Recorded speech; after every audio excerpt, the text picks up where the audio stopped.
जी, तो आज का जो हमारा टॉपिक है वो है inverse of the matrix bye adjoint method. आज हम ये हमारा लास्ट टॉपिक है इस मैट्रिसेस के चैप्टर का।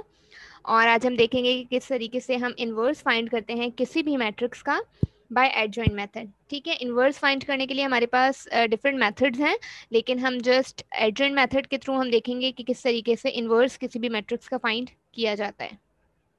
अच्छा, अब आप यहाँ पर अगर आप देखें एक नंबर है 8। ठीक है, अगर हम इस नंबर के रेसिप्रोकल की बात करते हैं तो इसका रेसिप्रोकल क्या हो जाएगा 1/8। ठीक है, जब नंबर्स में हम किसी भी नंबर के रेसिप्रोकल की बात करते हैं तो हम क्या करते हैं, हम उसको 1/8 करके लिख देते हैं। ठीक है, तो 8 का रेसिप्रोकल क्या हो गया 1/8। तो सेम कॉन्सेप्ट हम अप्लाई करते हैं मेट्राइसिस पर ही। और अगर हम मैट्रिक्स की बात करेंगे तो मैट्रिक्स में हम रेसिप्रोकल नहीं यूज करते वर्ड, हम मैट्रिक्स में यूज करते हैं इनवर्स वर्ड। ठीक है, एक मैट्रिक्स है, उसका अगर रेसिप्रोकल की बात करेंगे तो उसके लिए जो हम वर्ड यूज करेंगे वो इनवर्स होगा, और मैट्रिक्स के इनवर्स को हम इस तरीके से रिप्रेजेंट करते हैं। ठीक है, अच्छा मैट्रिक्स है, इसका जो इनवर्स होगा उसको हम 1/8 नहीं लिखते। ठीक है, नंबर को तो हम लिख सकते हैं 1/8, लेकिन मैट्रिक्स में अगर हम बात करें तो मैट्रिक्स में हम 1/a नहीं लिख सकते, क्योंकि मैट्रिक्स में डिवीजन जो है पॉसिबल नहीं है। तो हम फिर क्या करते हैं, हम इसको इस तरीके से लिखते हैं, और ये हमारे पास क्या रिप्रेजेंट करता है, ये हमें इनवर्स ऑफ द मैट्रिक्स को ही रिप्रेजेंट करता है। ठीक है, अच्छा अब let A is any matrix then its inverse is denoted by this. ठीक है, आपके पास ए कोई भी मैट्रिक्स है, और अगर उस मैट्रिक्स का हमें इनवर्स फाइंड करना है तो या रिप्रेजेंट करना है तो वो हम इस तरीके से रिप्रेजेंट करते हैं या इस तरीके से डिनोट करते हैं मैट्रिक्स के इनवर्स को। ठीक है, the inverse of the matrix can be calculated by using this formula. अगर हमें किसी भी मैट्रिक्स का इनवर्स कैलकुलेट करना है तो वो हम ये फॉर्मूला यूज करके कैलकुलेट कर सकते हैं। ठीक है, ये फॉर्मूला है कैलकुलेट करने का। The inverse is possible when the given matrix is non singular matrix. अब इनवर्स किसी भी मैट्रिक्स का पॉसिबल कब होगा, किसी भी मैट्रिक्स का इन्वर्स पॉसिबल जब होगा जब वो मैट्रिक्स जो है नॉन सिंगुलर होगी। अगर आपको याद हो कि जब हम कोई भी मैट्रिक्स में ऑपरेशन अप्लाई कर रहे थे तो हम सबसे पहले ये चेक कर रहे थे कि आइदर उनकी एडिशन सब्ट्रैक्शन या मल्टीप्लिकेशन पॉसिबल है या नहीं। तो हमें सबसे पहले जब हम कोई ऑपरेशन अप्लाई करते हैं तो हमें चेक करना पड़ता है कि उन मैट्रिसेस की सब्ट्रैक्शन एडिशन या मल्टीप्लिकेशन पॉसिबल है या नहीं। तो उसकी कुछ कुछ कंडीशंस थी। तो same as it is inverse में भी यही कॉन्सेप्ट है कि इनवर्स ऑफ द मैट्रिक्स हम डायरेक्ट फाइंड नहीं करते हैं, हम जस्ट क्या चेक करते हैं, हम पहले चेक करते हैं कि जो मैट्रिक्स है उसकी इनवर्स पॉसिबल है या नहीं। तो वो हम किस तरीके से चेक करते हैं, वो हम इस तरीके से चेक करते हैं कि matrix should be non singular. अगर मैट्रिक्स नॉन सिंगुलर है तो उस मैट्रिक्स का इन्वर्स पॉसिबल है, और अगर मैट्रिक्स नॉन सिंगुलर नहीं है तो उस मैट्रिक्स का इन्वर्स पॉसिबल नहीं है। ठीक है, अब नॉन सिंगुलर मैट्रिक्स क्या होती है वो मैंने आपको लास्ट लेक्चर में ही एक्सप्लेन किया था। जब हमने डिटर्मिनेंट का टॉपिक किया था, सिंगुलर मैट्रिक्स मैंने आपको बताया था कि सिंगुलर मैट्रिक्स क्या होती है, ऐसी मैट्रिक्स जिसका जो डिटर्मिनेंट होता है वो जीरो होता है। और नॉन सिंगुलर मैट्रिक्स क्या होती है, ऐसी मैट्रिक्स जिसका डिटर्मिनेंट जो है वो जीरो नहीं होता। तो जब आपके पास ये वाली कंडीशन सेटिस्फाई होगी, ऐसी मैट्रिक्स जिसका डिटर्मिनेंट जीरो ना हो, तो उस मैट्रिक्स का इन्वर्स जो है वो पॉसिबल होगा। तो इस कंडीशन में हम इन्वर्स फाइंड कर सकते हैं। ठीक है, तो अब हम देख लेते हैं प्रोसेस देख लेते हैं इनवर्स फाइंड करने का। यस, ये आपके पास अगर आप देखें process of finding the inverse of a matrix of order 2 by adjoint method. अब हम लोग दो एग्जांपल्स करेंगे आज, और हम दो तरह की मैट्रिसेस का इनवर्स देखेंगे। एक ऐसी मैट्रिक्स जिसका ऑर्डर 2 हो, और एक ऐसी मैट्रिक्स जिसका ऑर्डर 3 हो। तो ऑर्डर 2 और ऑर्डर 3 की जब मैट्रिसेस होंगी तो उनका इनवर्स किस तरीके से फाइंड कर सकते हैं वो आज हम देखेंगे। लेकिन दोनों मैट्रिसेस का मतलब दोनों ऑर्डर की मैट्रिसेस का जो इनवर्स है उसका एक डिफरेंट मेथड है। ठीक है, तो हम सबसे पहले हम देखेंगे कि किसी भी 2x2 मैट्रिक्स का इन्वर्स हम किस तरीके से फाइंड करते हैं। ठीक है, उसके बाद फिर हम 3x3 मैट्रिक्स का इन्वर्स देखेंगे कि वो हम किस तरीके से फाइंड करते हैं। तो let A be any matrix, A आपके पास कोई भी मैट्रिक्स है। ठीक है, और ये इसका ऑर्डर क्या है 2। तो इसका इन्वर्स हम किस तरीके से फाइंड करेंगे, अगर आप देखें स्टेप 1 क्या है, calculate the determinant of a matrix. हमने क्या करना है, सबसे पहला स्टेप क्या है कि हमने डिटर्मिनेंट फाइंड करना है किसी भी मैट्रिक्स का। उसके बाद फिर हमने क्या करना है, calculate the adjoint of a matrix, फिर हमने सेकंड स्टेप में एडजॉइंट कैलकुलेट करना है। और वो एडजॉइंट हम किस तरीके से कैलकुलेट करेंगे, switch the elements of main diagonal, हमने मेन डायगोनल के एलिमेंट्स को स्वैप करना है या स्विच करना है। ठीक है, जैसे आपके पास मेन डायगोनल ये है, this is a main diagonal, और इस मेन डायगोनल के एलिमेंट्स को हम स्वैप करेंगे या स्विच करेंगे, मतलब एक दूसरे की पोजीशन जो है इनकी चेंज कर देंगे। जो यहाँ एलिमेंट है वो यहाँ आ जाएगा और जो यहाँ एलिमेंट है वो यहाँ आ जाएगा। ठीक है, और चेंज, फिर उसके बाद क्या करेंगे, change the sign of other two elements, जो बाकी के दो एलिमेंट्स हैं उनकी साइन हम चेंज कर देंगे। यानी कि ये एलिमेंट है, अगर ये पॉजिटिव है तो इसे नेगेटिव कर देंगे, अगर ये नेगेटिव है तो पॉजिटिव कर देंगे। सेम एज इट इज इस एलिमेंट की भी साइन हम चेंज करेंगे, अगर पॉजिटिव है तो नेगेटिव कर देंगे और अगर नेगेटिव है तो पॉजिटिव कर देंगे। ठीक है, उसके बाद ये है एडजॉइंट फाइंड करने का मेथड।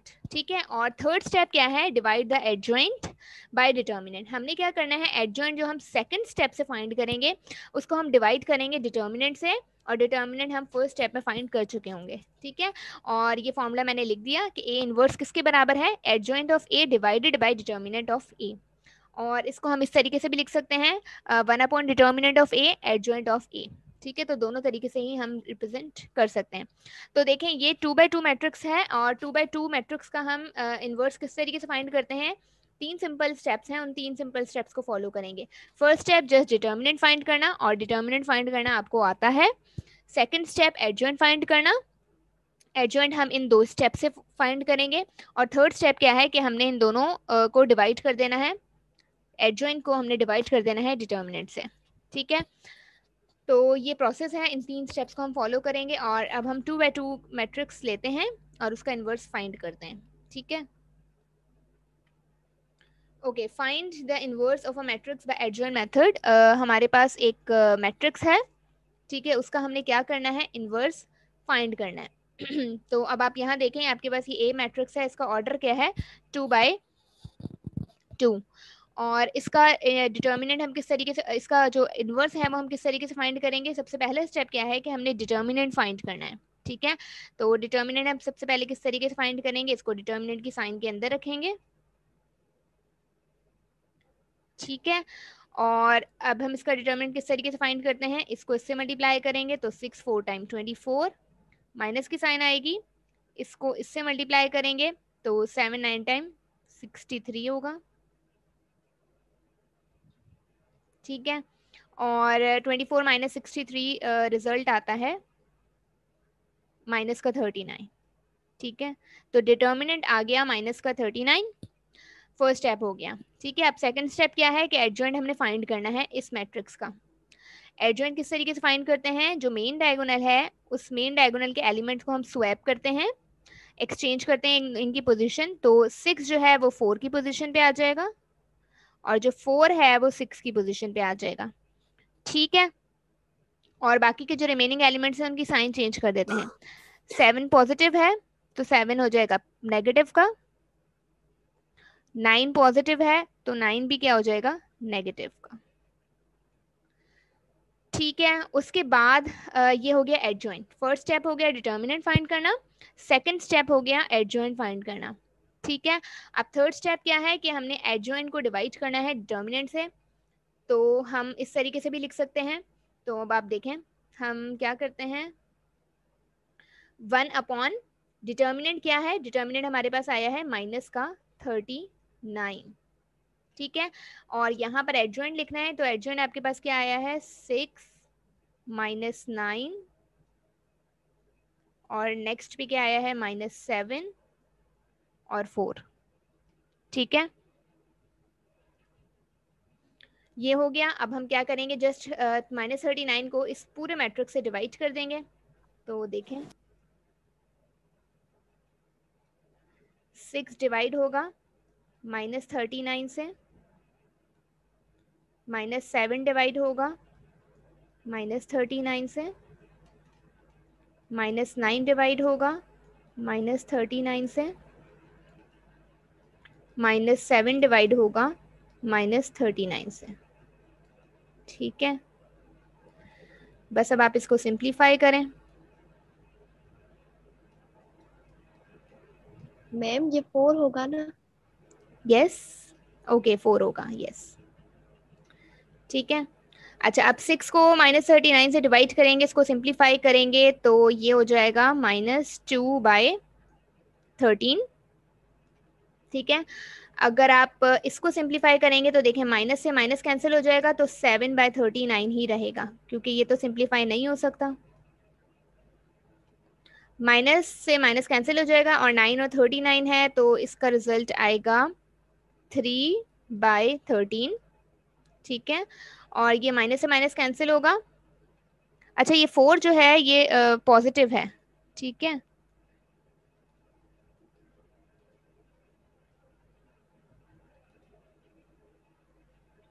ये 4 पॉजिटिव है, तो 4 जब -39 से डिवाइड होगा तो ये सिंप्लीफाई नहीं हो सकता, तो ये 4/39 ही रहेगा, ठीक है। और माइनस की साइन हम ऊपर नीचे कर सकते हैं, तो आपके पास ये रिजल्ट आया है। इसको अब हम और सिंप्लीफाई नहीं कर सकते, तो ये क्या है, this is the inverse of 2/2 matrix, जो कि हमें गिवन मैट्रिक्स थी ए। इस मैट्रिक्स का हमने इनवर्स फाइंड किया, और वो हमने किस तरीके से किया, वो हमने इस तरीके से 3 सिंपल स्टेप्स को फॉलो किया और हमारे पास आंसर आ गया, ठीक है। मैम यस मैम 7 और 9 माइनस क्यों है जी, फिर से बोलें। और कैसे है ना? 7 और 9 माइनस कैसे हुए? ये नेगेटिव जी जी कैसे हुए, ठीक है ये बता देते जी हैं। जी, ये स्टेप दोबारा हम। Thank you. देखें, देखें आपके पास एडजॉइंट फाइंड करने के 2 सिंपल से स्टेप्स हैं, ठीक है। ये मैंने जो रेड कलर का दिए हुए हैं ये 2 सिंपल से स्टेप्स हैं। इसमें आपने क्या करते हैं, आप एडजॉइंट किस तरीके से फाइंड करते हैं, swap the elements of main diagonal. जो मेन डायगोनल है उनके एलिमेंट्स को हम स्वैप करते हैं, और जो बाकी के जो एलिमेंट्स होते हैं उनकी साइन चेंज करते हैं। तो यहाँ पर 4 और 6 मेन डायगोनल है, इन एलिमेंट्स को हम स्वैप करेंगे, तो हमने 6 और 4 कर दिया। और बाकी के जो एलिमेंट्स हैं 7 और 9, इनकी साइन हम चेंज कर देते हैं। ये प्लस का 7 है तो हमने माइनस का 7 कर दिया, ये प्लस का 9 है तो हमने माइनस का 9 कर दिया। अगर ये आपके पास नेगेटिव नंबर्स गिवन होते तो हम क्या करते, फिर इस नंबर को पॉजिटिव कर देते। तो हम क्या करते हैं, साइन चेंज कर देते हैं इन रिमेनिंग 2 एलिमेंट्स की, ठीक है। जी ma'am, thanks. Hello ma'am. Yes ma'am ये 4/339 है नहीं, इसमें माइनस इस्तेमाल है, क्या ये सही है? 4/39, यस इसके साथ नेगेटिव की साइन है ना, जी हाँ। ये जी हाँ, -39 था तो इसीलिए -4/39 हो गया। चलो ठीक ठीक, ओके। हम साइन को मैंने कहा ऊपर नीचे हम लिख सकते हैं, तो इसमें कोई मसला मैम नहीं। यस मैम ये जो आपने -7 और -39 लिखा हुआ है, तो ये आपने डिवाइड नहीं किया है, सेम एज इट लिखा हुआ है जी, नीचे। 7/539, ये मैम इसको डिवाइड क्यों नहीं किया है? इसको डिवाइड इसलिए नहीं किया क्योंकि फर्दर सिंप्लीफाई नहीं हो रहा। 7 और 39 किसी एक टेबल से कट नहीं होते, तो इसीलिए मैंने फिर सेम का सेम लिख दिया। अच्छा फिर सेम लिखना है, जी ठीक है, थैंक्स। अच्छा ठीक है, ये अभी जो हमने determinant find, sorry inverse find किया है, वो हमने 2/2 मैट्रिक्स का फाइंड किया है, ठीक है। अब हम 3/3 मैट्रिक्स का देखेंगे कि 3/3 मैट्रिक्स का इनवर्स किस तरीके से फाइंड किया जाता है। Process of finding the inverse of a matrix of order 3 by adjoint method. जब किसी मैट्रिक्स का ऑर्डर 3 हो और उस मैट्रिक्स का अगर हमें इनवर्स फाइंड करना हो तो हम किस तरीके से फाइंड करेंगे, बाय एडजॉइंट मेथड, ठीक है। तो उसके लिए भी सेम 3 ही स्टेप्स हैं, ठीक है। जैसे हमारे पास 2/2 मैट्रिक्स का इनवर्स फाइंड करने के लिए 3 स्टेप्स है, वैसे ही हमारे पास 3/3 का जब मैट्रिक्स होगा उसका इनवर्स भी फाइंड करने के लिए हमारे पास 3 ही स्टेप्स हैं, ठीक है। बट डिफरेंस क्या है वो अभी हम डिस्कस कर लेते हैं। Let A be is any matrix, A कोई भी एक मैट्रिक्स है, और उस मैट्रिक्स का अगर हमें इनवर्स फाइंड करना है तो उसके लिए पहला स्टेप क्या है कि calculate the determinant of a matrix. हमने डिटर्मिनेंट फाइंड करना है किसी भी मैट्रिक्स का। तो यहाँ पर देखें, डिटर्मिनेंट आपको 3/3 मैट्रिक्स का फाइंड करना आता है। सेकेंड स्टेप वो 3/3 का भी मैं आपको बता चुकी हूँ और 2/2 का भी मैं आपको बता चुकी हूँ तकरीबन। अच्छा स्टेप 2 क्या है, स्टेप 2 है कि calculate the adjoint of a matrix. अब आपने adjoint of a matrix calculate करना है। अब अगर आप यहाँ देखें, सेकेंड स्टेप जो 2/2 का था वो भी ऐसे ही था कि एडजॉइंट हमने फाइंड करना है, लेकिन 2/2 का मैट्रिक्स इनवर्स फाइंड करने में और 3/3 का इनवर्स फाइंड करने में जस्ट एक डिफरेंस है, वो है एडजॉइंट फाइंड करना। ठीक है, 2/2 का एडजॉइंट फाइंड करना डिफरेंट है, 3/3 का एडजॉइंट फाइंड करना डिफरेंट है। अब 3/3 मैट्रिक्स का अगर हमें एडजॉइंट फाइंड करना है तो वो हम किस तरीके से फाइंड करेंगे, तो वो हम फाइंड करेंगे इस फॉर्मूले से। मतलब हमारे पास जो फॉर्मूला है एडजॉइंट ऑफ ए किसके बराबर है, A11 A12 A13 A21 A22 A23 A31 A32 और A33। ठीक है, ये हम कैलकुलेट करेंगे और फिर हम उसका क्या लेंगे, ट्रांसपोज लेंगे। तो एडजॉइंट हमारे पास इस चीज के बराबर है, ये मैट्रिक्स कोफैक्टर मैट्रिक्स उसे हम कहते हैं, क्योंकि ये A11 A12 A13 हमें कोफैक्टर्स को रिप्रेजेंट करते हैं, इन्हें हम कहते हैं कोफैक्टर्स। तो हम ये कोफैक्टर्स फाइंड करेंगे, 9 कोफैक्टर्स हमारे पास आएंगे टोटल। 9 कोफैक्टर्स क्यों आएंगे, क्योंकि हमारे पास जो 3/3 का मैट्रिक्स है इसमें 9 ही एलिमेंट्स होते हैं। तो हम इन 9 एलिमेंट्स के कोफैक्टर्स फाइंड करेंगे और फिर हम क्या करेंगे, उसका ट्रांसपोज ले लेंगे। तो हमारे पास क्या आ जाएगा, एडजॉइंट आ जाएगा मैट्रिक्स का। अच्छा, अब क्वेश्चन ये है कि हम ये कोफैक्टर्स फाइंड किस तरीके से करेंगे, ये A11 A12 A13 ये हम किस तरीके से फाइंड करेंगे। तो find the cofactors by using this formula, हमारे पास ये फॉर्मूला है, इस फॉर्मूले की हेल्प से हम कोफैक्टर्स फाइंड करेंगे और फिर हम उसको इसमें पुट करेंगे, उसका ट्रांसपोज लेंगे और फिर हमारे पास एडजॉइंट आएगा। ठीक है, तो ये थोड़ा लेंथी प्रोसेस है ये एडजॉइंट फाइंड करने का। 2/2 का तो जस्ट सिंपल था एडजॉइंट फाइंड करना, 3/3 का इतना सिंपल नहीं है एडजॉइंट फाइंड करना, ये सेकंड स्टेप थोड़ा सा लेंथी है।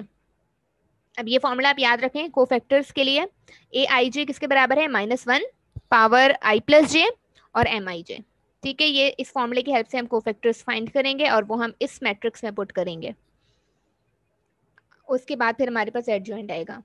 ठीक है, अब स्टेप 3 क्या है, स्टेप 3 सेम है जैसे 2/2 मैट्रिक्स में स्टेप 3 था, वैसे ही 3/3 मैट्रिक्स में भी सेम स्टेप है। Divide the adjoint bye determinant, हमने क्या करना है, एडजॉइंट को डिवाइड करना है डिटर्मिनेंट से। तो ये 3 स्टेप्स हैं, इन 3 स्टेप्स को फॉलो करके हम 3/3 मैट्रिक्स का इनवर्स फाइंड करेंगे। तो अब आप यहाँ देखें, फर्स्ट स्टेप है calculate the determinant of a matrix. हमने किसी भी मैट्रिक्स का डिटर्मिनेंट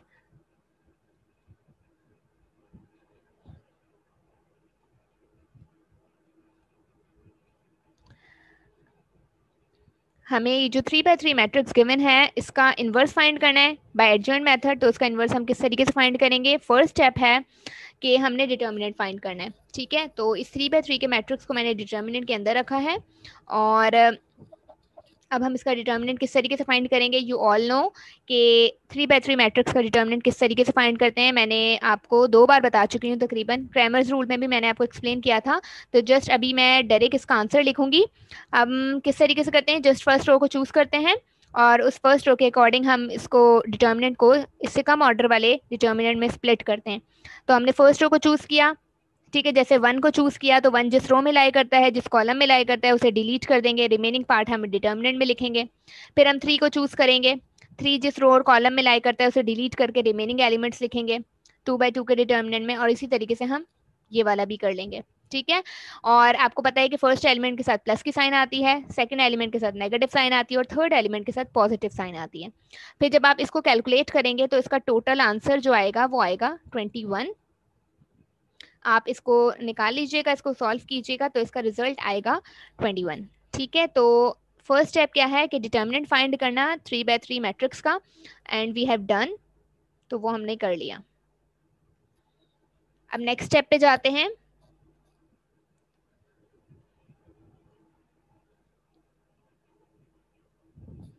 ओके, नेक्स्ट स्टेप क्या है, नेक्स्ट स्टेप है find the adjoint of a matrix. ठीक है, नेक्स्ट अगर हम स्टेप्स में देखें, calculate the adjoint of a matrix, हमें एडजॉइंट कैलकुलेट करना है। तो कैलकुलेट करने के लिए हमें ये चाहिए, A11 चाहिए, A12 चाहिए, A13 चाहिए, ये कोफैक्टर्स चाहिए। तो कोफैक्टर्स के लिए हम ये फॉर्मूला यूज करेंगे। तो सबसे पहले हम कोफैक्टर्स फाइंड करते हैं, उसके बाद फिर हम adjoint of the matrix find करेंगे। तो कोफैक्टर्स के लिए मैंने ये फॉर्मूला लिख दिया है और उसके लिए मैट्रिक्स जिस मैट्रिक्स का हमने कोफैक्टर फाइंड करना है वो भी मैंने लिख दी है। ये सेम वही क्वेश्चन वाली मैट्रिक्स है जो कि क्वेश्चन में हमें गिवन है। अब हमने इस मैट्रिक्स इन एलिमेंट्स के कोफैक्टर्स फाइंड करने हैं। तो सबसे पहले हम क्या करेंगे, A11 फाइंड करेंगे। ठीक है, A11 का मतलब क्या है, फर्स्ट रो और फर्स्ट कॉलम। ये फर्स्ट वाला एलिमेंट हमें रिप्रेजेंट करता है रो को, और सेकंड वाला जो एलिमेंट है वो रिप्रेजेंट करता है कॉलम को। ठीक है, तो फर्स्ट रो फर्स्ट कॉलम है इसका मतलब, तो A11 का मतलब कि फर्स्ट रो और फर्स्ट कॉलम को हम डिलीट करेंगे, के अंदर रखेंगे। देखें आपके पास फॉर्मूला है aij equals to -1 i plus j mij। तो हम क्या करेंगे, 1 का मतलब क्या है कि हमने -1 लिखा, i प्लस जे था, i की जगह हम 1 लिखेंगे, j की जगह भी हम 1 लिखेंगे, तो 1 + 1 हो जाएगा। mij है तो यहाँ पर m11 हो जाएगा, और -1 1 + 1 पावर 2 हो जाएगी। अब m11 का मतलब क्या है कि हमने फर्स्ट रो और फर्स्ट कॉलम को डिलीट करना है, तो जो रिमेनिंग पार्ट बचेगा 4 7 8 6 वो हमारे पास डिटर्मिनेंट आ गया। ठीक है, तो बस अब आप इसको कैलकुलेट करें। अगर आप इसको कैलकुलेट करते हैं, -1 है, -1 के ऊपर पावर क्या है 2, और 2 इज इवन नंबर, तो आप लोग को पता होना चाहिए कि जब किसी भी नेगेटिव नंबर के ऊपर पावर इवन आती है तो रिजल्ट हमें पॉजिटिव ही मिलता है। तो यहाँ पर आपके पास पॉजिटिव बन जाएगा, तो हम वो लगाते ही नहीं है, प्लस की साइन हम शो नहीं करते हैं, तो जस्ट हम इस डिटर्मिनेंट को कैलकुलेट करेंगे। 4 6 से मल्टीप्लाई होगा, इट विल बी 24, -7 8 से मल्टीप्लाई होगा, 7 8 टाइम 56, तो इसका रिजल्ट आएगा -32। ठीक है, -32 क्यों आएगा, क्योंकि 56 बिगर नंबर है, इसके साथ नेगेटिव साइन है, तो हम यहाँ नेगेटिव साइन शो कर देंगे। A12 पे आए, A12 का मतलब क्या है,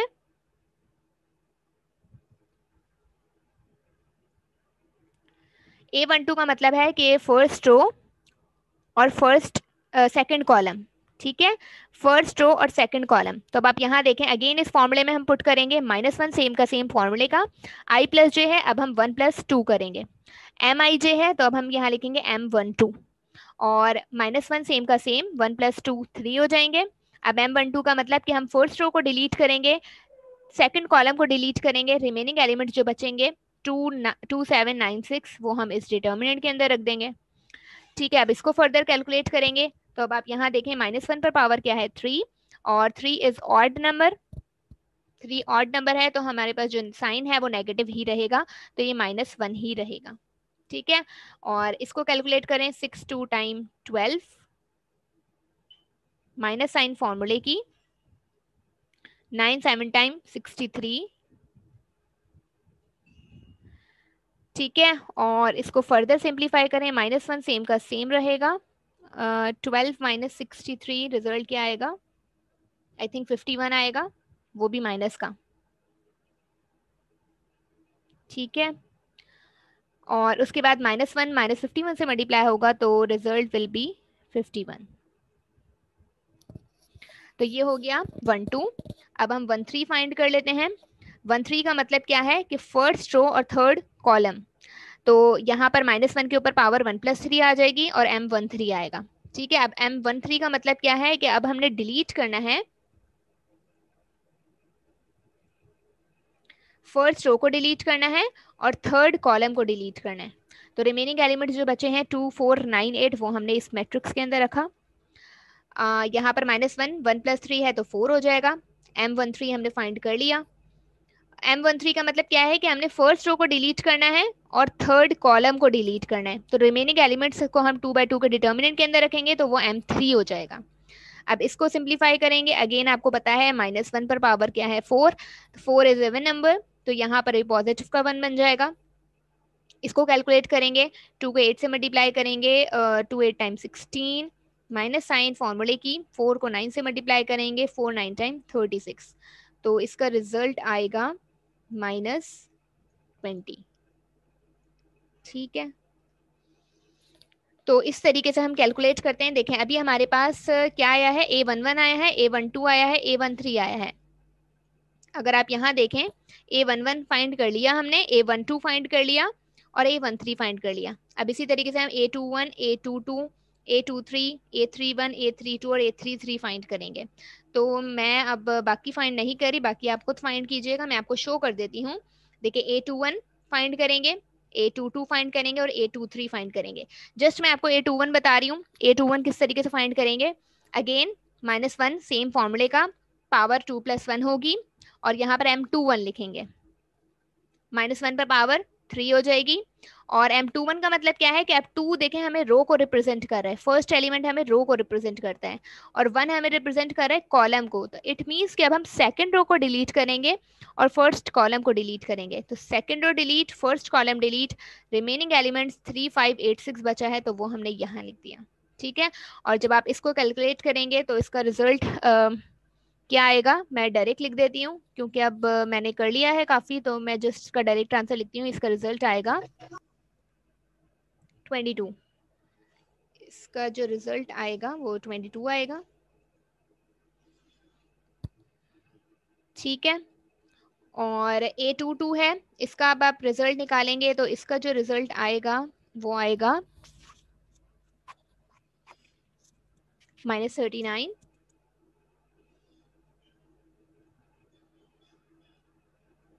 ठीक है, और A23 का जो रिजल्ट आएगा वो आएगा 19 यानी कि 19। ठीक है, इसी तरीके से A31 आप कैलकुलेट करेंगे। A31 आप किस तरीके से कैलकुलेट करेंगे? 31 है तो देखें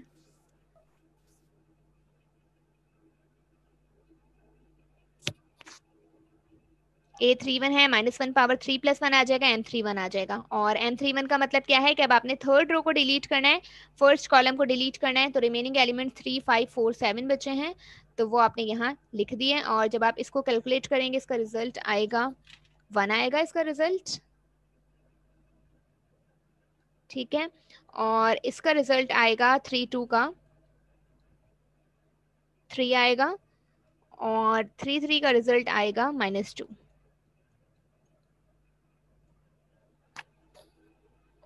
A22 वाला मैं रिपीट कर दूं तो देखें A22 वाला किस तरीके से आएगा। ए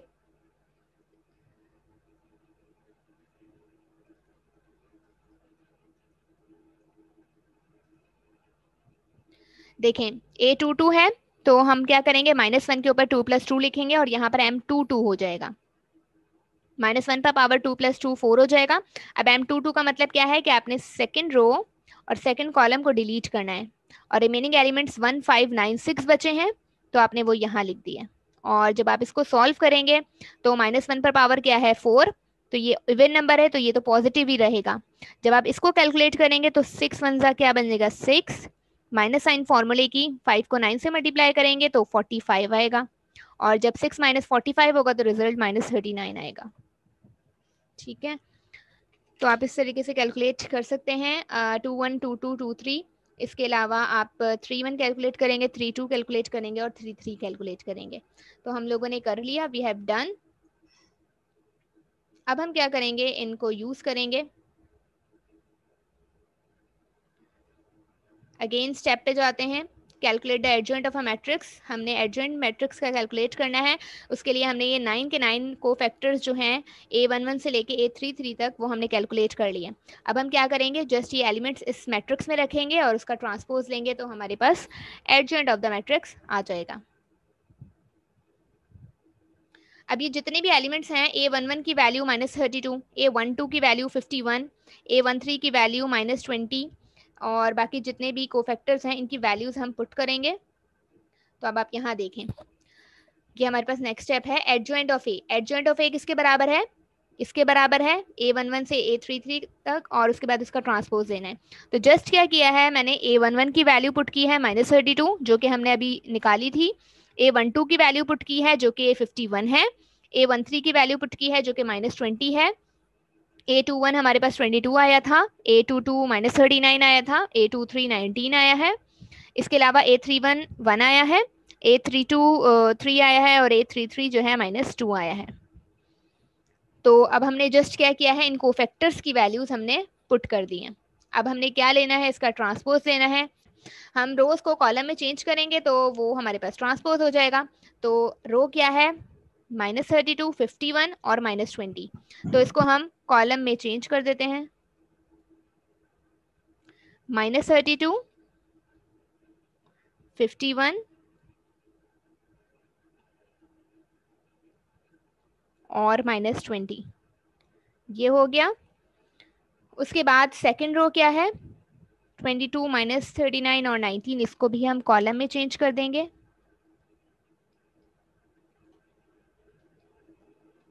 ठीक है, और उसके बाद थर्ड रो है 1 3 माइनस 2, इसको भी हमने कॉलम में चेंज कर दिया। ठीक है, तो ये हमारे पास क्या हुआ है, ये सेकंड स्टेप हो गया। हमने मैट्रिक्स का एडजॉइंट फाइंड कर लिया, हमारे पास मैट्रिक्स थी और उसका एडजॉइंट ये आया है। तो ये 3 by 3 मैट्रिक्स का एडजॉइंट आया है, तो we have done our second step. Third step पे आते हैं। अब थर्ड स्टेप हमारे पास क्या है, थर्ड स्टेप है कि find the inverse of a matrix by dividing adjoint of a matrix. हम क्या करेंगे, एडजॉइंट ऑफ द मैट्रिक्स को डिवाइड करेंगे डिटर्मिनेंट ऑफ द मैट्रिक्स से। हमारे पास जो ये मैट्रिक्स गिवन थी उसका एडजॉइंट भी हमने फाइंड कर लिया था और उसका डिटर्मिनेंट भी हमने फाइंड कर लिया था। अब हम इनवर्स फाइंड करेंगे। किस तरीके से फाइंड करेंगे, डिटर्मिनेंट को एडजॉइंट को डिवाइड करेंगे डिटर्मिनेंट से। तो हम इसको इस तरीके से भी लिख सकते हैं कि 1 अपॉन डिटर्मिनेंट ऑफ ए और एडजॉइंट ऑफ ए। तो दोनों तरीके से लिखा जा सकता है, क्योंकि अगर एक नंबर है, इसको हम 4/2 है, इसको हम इस तरीके से भी लिख सकते हैं कि 1/2 मल्टीप्लाई बाय 4। तो बोथ हैव सेम मीनिंग, तो हम इस तरीके से भी लिख सकते हैं। तो अब आप यहाँ देखें 1 upon determinant of A, determinant हमारे पास क्या आया था, डिटर्मिनेंट आया था शायद 21 आया था। ठीक है, हमारे पास जो मैट्रिक्स का डिटर्मिनेंट आया था वो 21 आया था, अगर आप यहाँ देख लें।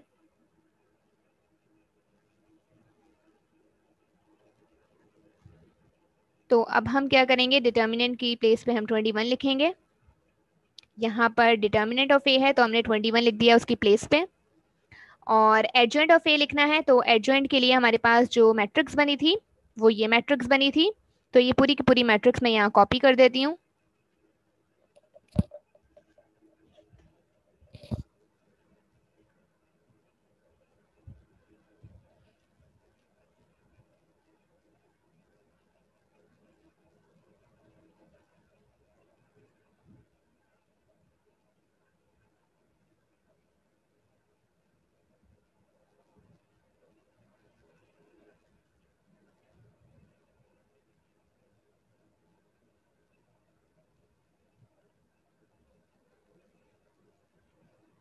ठीक है, ये पूरी की पूरी मैट्रिक्स मैंने कॉपी कर दी है। अब ये वाली मैट्रिक्स थी, एडजॉइंट जो हमारे पास आया था, ये पूरी की पूरी मैट्रिक्स मैंने यहाँ कॉपी कर दी है। अब हम क्या करेंगे, जो डिटर्मिनेंट आया है 21, इस डिटर्मिनेंट से इस पूरी मैट्रिक्स को हम डिवाइड करेंगे। तो देखिए किस तरीके से डिवाइड करेंगे, -32 है, -32 ऊपर ही रहेगा। अब हम 21 से डिवाइड करेंगे। 22 है, 22 को भी हम 21 से डिवाइड करेंगे, मतलब एडजॉइंट के हर एलिमेंट को हम डिवाइड करेंगे इस डिटर्मिनेंट से। यहाँ पर 1 रहेगा, अपॉन में 21 आएगा। इसके बाद यहाँ पर 51 है और यहाँ पर 21 आएगा। ठीक है, उसके बाद यहाँ पर -39 और 21, 3, 21, -20, 21, यहाँ पर 19, 21 और यहाँ पर -2 है और 21। ठीक है, हमने क्या किया है, जितने भी एलिमेंट्स हैं एडजॉइंट के उन सबको हमने डिटर्मिनेंट से डिवाइड कर दिया और डिटर्मिनेंट हमारे पास 21 था। इसको और सिंप्लीफाई अगर कर सकते हैं तो हम कर लेते हैं, अगर हो रहा है तो।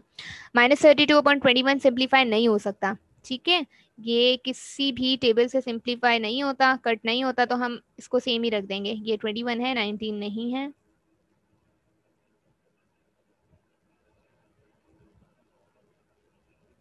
(22/21) भी सिंप्लीफाई नहीं होता, तो ये भी हम सेम ही रखेंगे। इसके अलावा 1/21 भी सिंप्लीफाई नहीं होता, तो इसको भी सेम ही रखेंगे। 51/21 ये सिंप्लीफाई होता है, तो ये अगर हम 3 से कट करेंगे तो 3 7 21 एंड 3 इसका रिजल्ट आएगा 17। ठीक है, 3 7 टाइम होता है 51, 3 17 टाइम होता है 51। और इसके अलावा -39/21 है, इसको भी सिंप्लीफाई करेंगे तो यहाँ पर 13/7 हो जाएगा अगर हम 3 से कट करते हैं। 3/21 है तो इसको भी 3 से कट करेंगे तो 1/7 हो जाएगा। और -20/21 सिंप्लीफाई नहीं होता, 19/21 भी सिंप्लीफाई नहीं होगा, और -2/21 भी सिंप्लीफाई नहीं होगा। तो ये आंसर है, और ये हमारे पास क्या आया है, it is a required inverse of a matrix. हमने इनवर्स फाइंड करना था मैट्रिक्स का, और वो हम लोगों ने इनवर्स फाइंड कर लिया। ठीक है, तो ये 3 स्टेप्स हैं 3/3 का मैट्रिक्स का इनवर्स फाइंड करने के लिए भी। 2/2 और 3/3 दोनों का डिटर्मिनेंट इनवर्स फाइंड करने के लिए हमारे पास 3 ही स्टेप्स हैं, बट क्या डिफरेंस है दोनों में, जस्ट एडजॉइंट फाइंड करने का जो प्रोसेस है वो डिफरेंट है। 2/2 का सिंपल है एडजॉइंट फाइंड करना, 3/3 का थोड़ा सा लेंथी है। तो हम इस तरीके से इनवर्स फाइंड करते हैं किसी भी मैट्रिक्स का। मैम यस मैम मुझे ये पूछना था कि 3/3 का ऑर्डर में एडजॉइंट का जो सीक्वेंस है वो उसी तरह लिखेंगे 1 1 1 2 जी 1 बिल्कुल, 3 ऐसे कर जी सब बिल्कुल, में। जी बिल्कुल जी ऐसे ही लिखेंगे, थैंक जी थैंक क्योंकि ये जो सीक्वेंस है ये हमें रिप्रेजेंट करता है पोजीशन को। 1 1 का मतलब क्या है कि ये एलिमेंट फर्स्ट रो के फर्स्ट कॉलम में लाई करता है। 1 2 का मतलब क्या है कि ये एलिमेंट फर्स्ट रो के सेकंड कॉलम में लाई करता है। तो ये सीक्वेंस को रिप्रेजेंट करते हैं, मतलब ये पोजीशन को रिप्रेजेंट करते हैं। ठीक है, मैम मैम 1415 नहीं हो सकती? 1 4 1 5 वो तो जब मैट्रिक्स का ऑर्डर इंक्रीज होगा तो होगा, मतलब अभी हमारे पास 3 ऑर्डर का मैट्रिक्स है तो 1 3 तक ही होगा। अगर हमारे पास इसमें 3 आप अगर 4th ऑर्डर है तो हम 1 4 तक लिखेंगे, 5th ऑर्डर है तो हम 1 ठीक है। 5 भी इंक्लूड कर देंगे। मतलब इनका मतलब ये है कि ये कितने रोज है कितने कॉलम्स है। हाँ, अब जैसे मैम A14 है, इसका मतलब क्या है कि ये जो एलिमेंट है वो फर्स्ट रो के 4th कॉलम में लाई करता है। फर्स्ट रो जी है, मैम थैंक्स। फर्स्ट रो के 4th कॉलम में लाई करता है ये एलिमेंट। ठीक है, तो ये पोजीशन जी मैम हमें थैंक्स। रिप्रेजेंट करते हैं। अच्छा, अब ये आपका होमवर्क है और ये आप सॉल्व कीजिएगा। इसके अलावा फर्स्ट ईयर मैथमेटिक्स की बुक में क्वेश्चंस दिए हुए हैं इनवर्स ऑफ द मैट्रिक्स के, 2/2 के भी दिए हुए हैं, 3/3 के भी दिए हुए हैं, और आप सॉल्व कर सकते हैं।